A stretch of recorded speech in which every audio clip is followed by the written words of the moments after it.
Wabarakatuh. Alhamdulillah pada kesempatan ini kami dari kelompok 2 akan menjelaskan tentang komponen-komponen pendidikan Islam. Untuk itu mohon didengarkan dari kelompok kami akan menjelaskan, dan untuk pertanyaan silakan di akhir setelah kami menjelaskan. Komponen pendidikan Islam. A. Pengertian komponen pendidikan Islam. Komponen merupakan bagian dari suatu sistem yang memiliki peran dalam berlangsungnya suatu proses untuk mencapai tujuan sistem. Komponen pendidikan berarti bagian-bagian dari sistem proses pendidikan yang menentukan berhasil dan tidaknya atau ada dan tidaknya proses pendidikan. Bahkan dapat dikatakan bahwa untuk berlangsungnya proses kerja pendidikan diperlukan keberadaan komponen-komponen tersebut.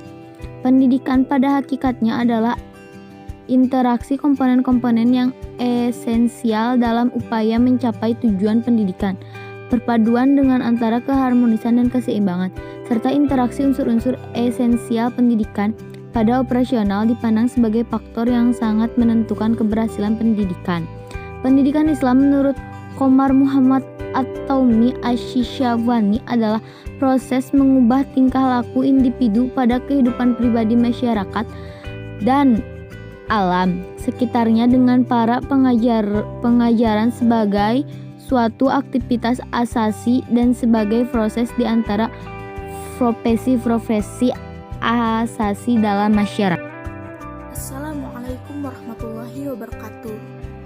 Perkenalkan, nama saya Ningsri Dewi. Di sini saya akan menjelaskan tentang komponen-komponen pendidikan.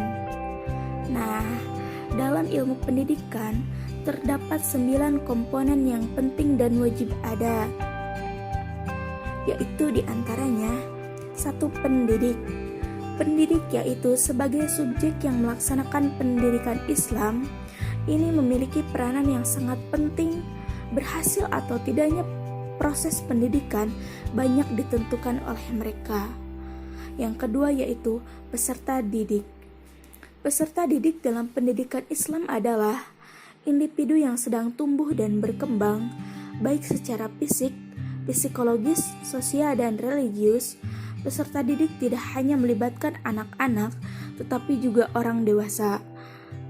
Sementara istilah anak didik hanya dikhususkan bagi individu yang berusia kanak-kanak. Perkembangan konsep pendidikan yang tidak hanya terbatas pada usia sekolah saja, memberikan konsekuensi pada pengertian peserta didik. Kalau dulu orang yang mengasumsikan peserta didik terdiri dari anak-anak pada usia sekolah saja, maka sekarang peserta didik dimungkinkan termasuk juga di dalamnya orang dewasa. Yang ketiga yaitu materi pendidikan.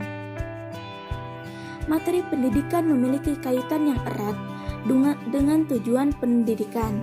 Isi pendidikan berkaitan dengan tujuan pendidikan dan berkaitan dengan manusia ideal yang dicita-citakan. Untuk mencapai manusia yang ideal yang berkembang keseluruhan sosial, susila, dan individu, sebagai hakikat manusia perlu diisi dengan bahan pendidikan. Yang keempat adalah perbuatan mendidik. Yang dimaksud dengan perbuatan mendidik adalah seluruh kegiatan, tindakan, dan sikap pendidik sewaktu menghadapi anak didiknya. Dalam perbuatan mendidik ini sering disebut dengan tahzib. Yang kelima, metode pendidikan. Adapun metode yang digunakan oleh Dr. Haji Nur Ruhbiyati yang mengutip dari Muhammad Qut di dalam bukunya Manhujat Tarbiyah Islamiyah menyatakan bahwa teknik metode pendidikan Islam itu ada 8, yaitu pendidikan melalui teladan, pendidikan melalui nasihat, pendidikan melalui hukuman, pendidikan melalui cerita, pendidikan melalui kebiasaan, menyalurkan kekuatan, mengisi kekosongan, dan pendidikan melalui peristiwa-peristiwa. Yang keenam adalah evaluasi pendidikan. Cara-cara mengadakan evaluasi atau penilaian terhadap hasil belajar anak didik. Evaluasi ini diadakan dengan tujuan untuk mengukur tingkat keberhasilan belajar selama proses pembelajaran. 7. Tujuan pendidikan. Tujuan pendidikan Islam yaitu landasan yang menjadi pandemen serta sumber dari segala kegiatan pendidikan Islam. Dalam hal ini, dasar atau sumber pendidikan Islam yaitu ke arah mana anak didik itu akan dibawa. Yang kedelapan, alat-alat pendidikan. Alat-alat pendidikan yaitu semua alat yang digunakan selama melaksanakan pendidikan Islam agar tujuan pendidikan Islam tercapai. Yang kesembilan, lingkungan pendidikan. Lingkungan pendidikan meliputi segala segi kehidupan atau kebudayaan. Hal ini didasarkan pada pendapat bahwa pendidikan sebagai gejala kebudayaan yang tidak membatasi pendidikan pada sekolah saja. Lingkungan pendidikan merupakan lingkungan tempat berlangsungnya proses pendidikan yang merupakan bagian dari lingkungan sosial.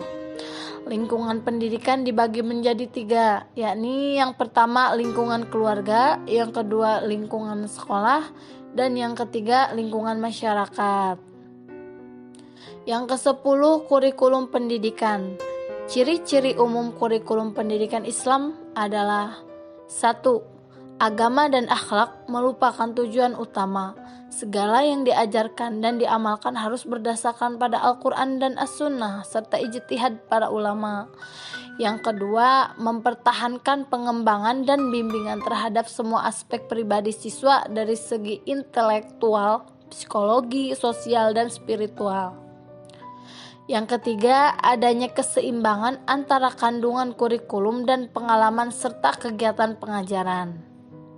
Oleh karena itu, dapat dikatakan bahwa sebagai inti dari ciri-ciri kurikulum pendidikan Islam adalah kurikulum yang dapat memotivasi siswa untuk berakhlak atau berbudi pekerti luhur, baik terhadap Tuhan, terhadap diri, dan lingkungan sekitarnya. Mungkin hanya itu yang dapat kami sampaikan. Mohon maaf atas segala kekurangannya. Wassalamualaikum warahmatullahi wabarakatuh. Jika belum ada yang dipahami, silahkan ditanyakan.